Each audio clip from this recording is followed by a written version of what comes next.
Hey guys, so normally this is the part of the show where I advertise my Patreon at patreon.com/MatthewDonald, but I have something a bit more important to advertise today. No, this isn't a joke. This isn't like when I was like, oh, Paleobites hemorrhoid cream.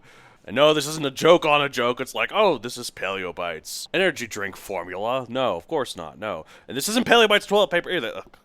I really undermined myself by doing so many jokes. So I have an actual book for you to actually buy with actual money. It's called Teslanauts. It's a steampunk set in the 1920s about a secret group of government agents led by Nikola Tesla that use incredible technology hidden to the world. And the main character learns of this organization on a quest to find out what happened to his father, who's been missing since World War I. And it's a romp. You really should check it out. It's available on Amazon, at Barnes & Noble, at thrift bookstores online. It's available for ebook and print. It's getting great reviews so far, and you should be part of the movement, because this book is what's current. Electrical pun. Also, I've got a Patreon at patreon.com/MatthewDonald. And this month, we're talking about Disney's Dinosaur as our pop culture featuring prehistoric animals, an underrated movie from 2000. You can check that out, I guess, too. Check them out in both. Support your local artists. Links in the description for both of these things. Thank you for your support, and have a good day! Roar, growl, snarl, bellow. Welcome to Paleobites, the podcast that's kind of like those other paleontology shows where they'll talk about like caudal vertebrae and fenestrae and other dry stuff, but instead replaces it with just farts. That's the show. Farts and Donald Duck.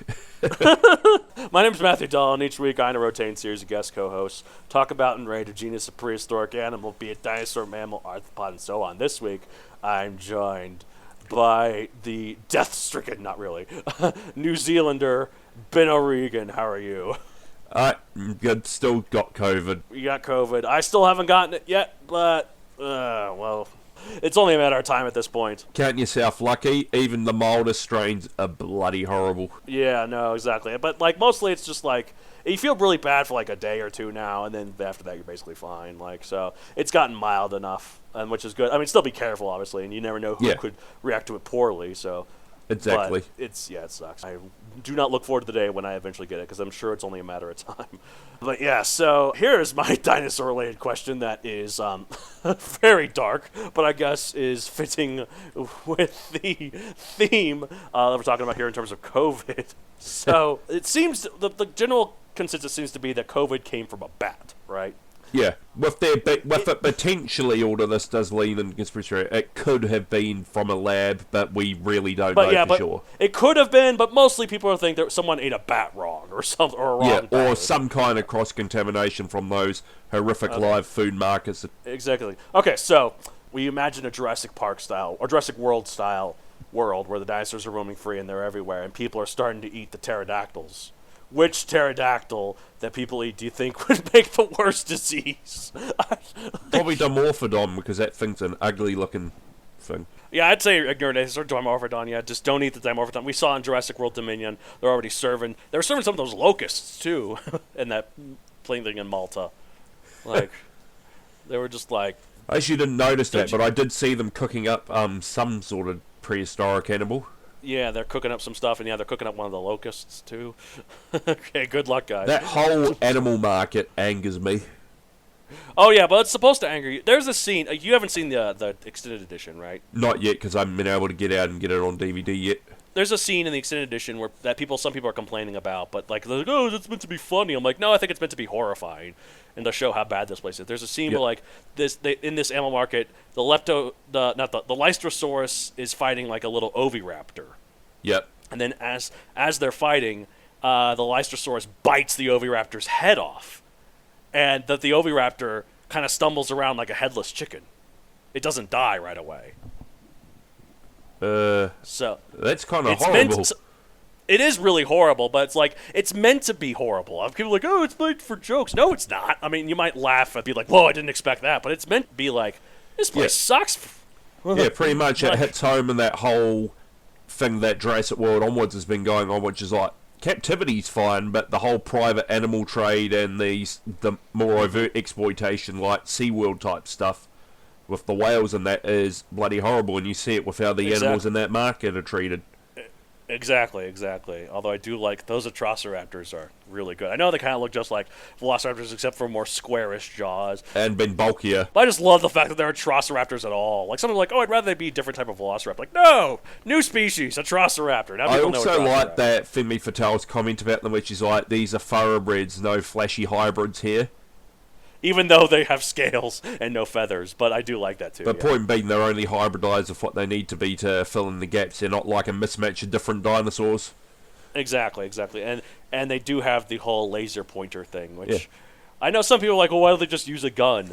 Here's the benefit that, like, I see. Like, you could use that. It seems like it could work with any laser as long as you have the acoustic. You could just get, like, a little cat laser. Yeah, and the then, whole like, point play of the laser lighter thing is that they'll only target the people that they're made to. So whatever method they were using to train them, one, it's the same as they were using on the the Indoraptor, but two, it's nowhere near as cruel because it seems to have worked. Exactly. So I don't mind that. And plus, it makes a good action sequence with the motorcycles.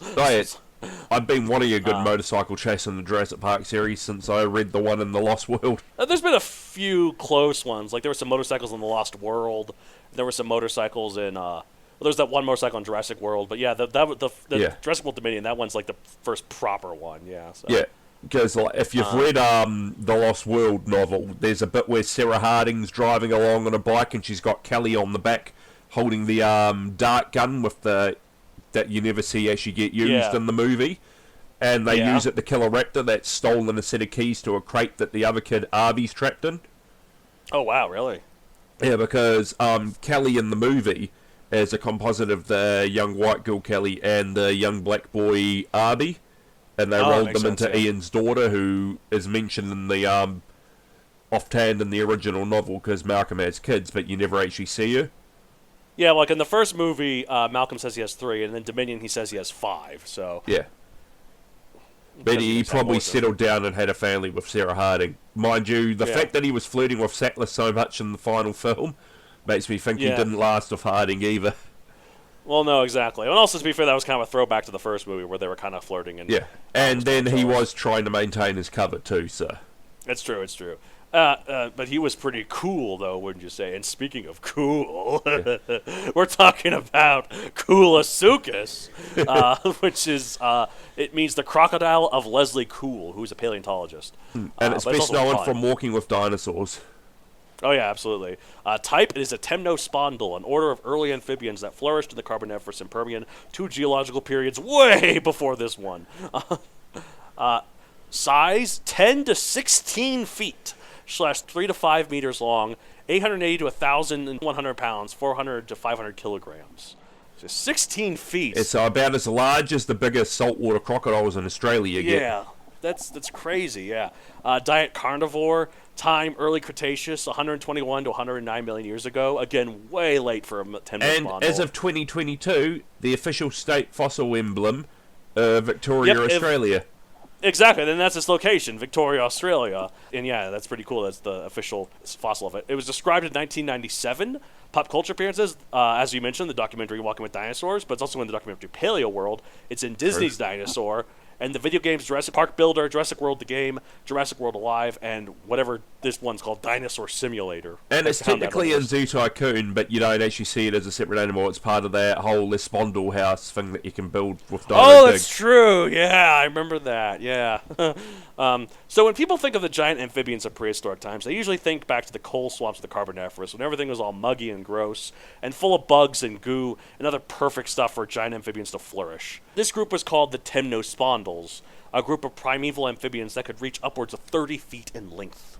I'm talking specifically about Koolasuchus on that one. So, 30 feet. That's like almost the size of like a Dinosuchus, but it's an amphibian. Probably helps that it looks like they very rarely, if ever, left the water. Exactly. They're much more fish-like, too, with those newt tails. They do look a lot like a giant salamander. Well, like Koolasuchus in particular looks like it has a long snout like a crocodile, so it looks like a giant salamander, a newt salamander with a crocodile head, or a gharial head, more like. It's long. Well, I haven't seen reconstructions of that one, so that would explain why I didn't know.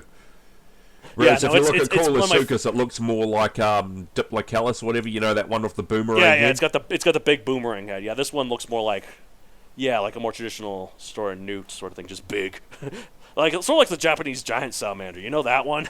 Yeah, Japanese that's what giant I was salamander. comparing it to before. Oh yeah, it does look like that. Yeah. As you mentioned, it's a very late surviving representative of its group, and it thrived in climates that were too cold for crocodiles, or crocodilians rather, during the Cretaceous. That's the thing. That's why it lived for that long. But see, so the temnospondyls did survive the Permian extinction and continued to flourish into the Triassic, evolving into successful families such as the Trematosaurids, which are among the only amphibians adapted to life in the sea. Did you know that? I learned that when researching this. There are sea amphibians back in the Triassic that were in the temnospondyls. Crikey. I wonder how where they reproduce in saltwater. I guess. Apparently there's this one now called the crab-eating frog or something that, like, it's sort of saltwater. It can tolerate saltwater to a point, and it's modern, but, like, it's only one species. So Yeah.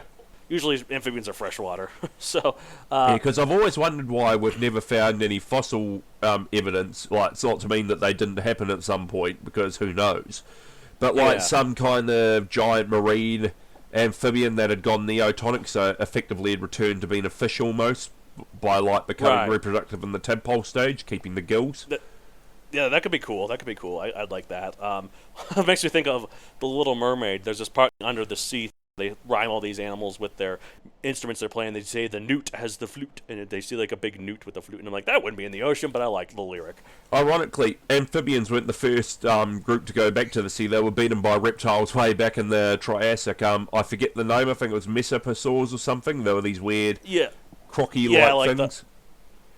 Sort of like those, and also like the nothosaurs too. Yeah. Like those are like the early reptiles going back to the sea too. And then like most other than amphibians, there's been a lot of marine vertebrates that aren't fish, because birds obviously did with penguins. And before they had spironicids. Yeah, exactly. And then you got whales, so mammals did, and seals. Yeah.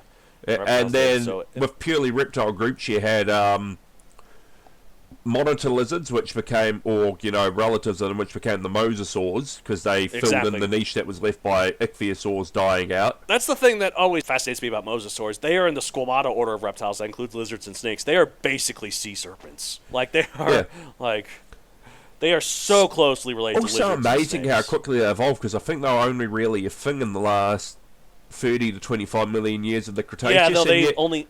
If the new reconstructions are anything to go by, while they hadn't made it there yet, just like the early ichthyosaurs and the Triassic, they reached that shark-like shape, or dolphin-like shape with shark tail very quickly.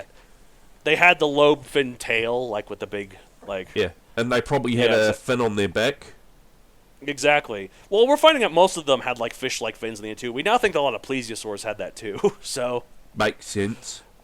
Yeah, so, But yeah, it's just amazing how much, like if you look at them in the 90s, they just look like these big spiny crocodile-like things, but now they look more like knockoff ichthyosaurs. They do. Well, and especially if you go into one of our favorite things, the speculative evolution of dinosaurs. I was actually about to say that. They predicted them becoming like that, and then it turned out real life had been spec to it. Exactly, but like some of them in spec look basically like lizard sharks. In fact, I think isn't one of them literally called a lizard shark? Yeah, the mo sharks, the lizard sharks or lizard whales.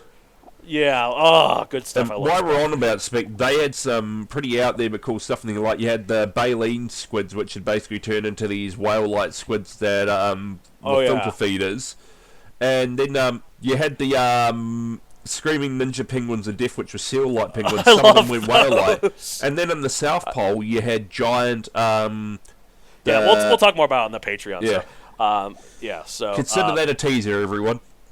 Exactly. So unfortunately, the project is dead. It is. But you can find copies of it online, so... Yeah. It's just a good little remnant of the internet. There's even the PDF I've got floating around.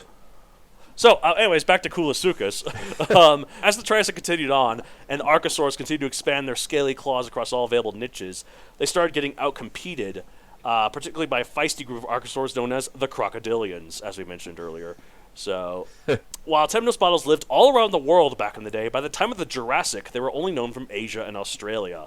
There are only 4 known species currently known after Triassic. There's Siderops from the early Jurassic, Gobiops from the mid-Jurassic, and Sinobrachiops from the late Jurassic. I'm guessing The last one, Gobiops though- comes from the Gobi Desert. Oh yeah, absolutely. Gobi, and then Sinobrachiops is from China. So, Well, of course, it's got Sino in the name. yeah, exactly. So the last one, though, the only known temnospondyl from the Cretaceous, and thus far the last known member of its entire family, is Koolasuchus from the early Cretaceous. So that's what we're talking about here. The last member of this one great lineage, living alone in the cold waters of southern Australia, that crocodiles could not survive in, particularly in the winter. It makes me feel kind of sad for it. It's like It was probably found on the South Pole too. Now, if you think about it, because Australia and Antarctica were one continent back then.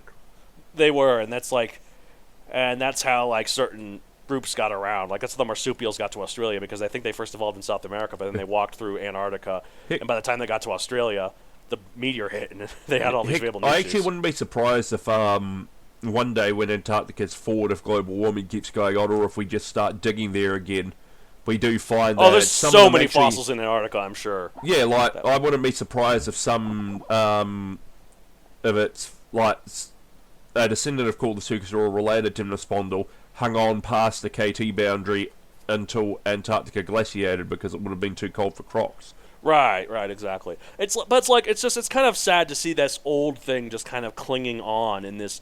It's kind of like the last Blockbuster of like in the video store. There's one still left, and I think it's in Alaska or something, or Oregon.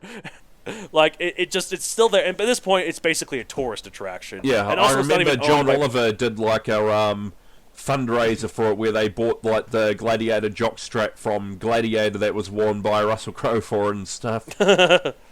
Yeah, I could see that, but like, yeah, this Blockbuster, it's like the Blockbuster company is dead, so this store is family owned, and it's basically now just a tourist attraction. Although it does the Blockbuster things, but yeah, where you can rent movies. Video stores as a whole, the only place you really find them in the US now is like small family owned ones out in the flyover states. Well, I right? mean, streaming is just way more convenient now. Like, But it's also who get the it heck online. watches VHS anymore.